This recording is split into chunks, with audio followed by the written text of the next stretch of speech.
So after you roll out a sheet, I like longer noodles, so I make the sheets about 14 inches long.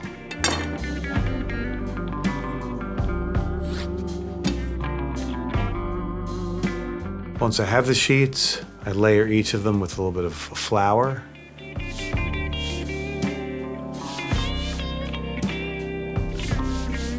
And then I lay them right on top of each other.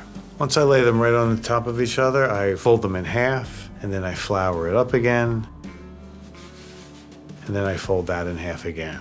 Then I like to slice them in about 1/4 inch wide strips, nice and even.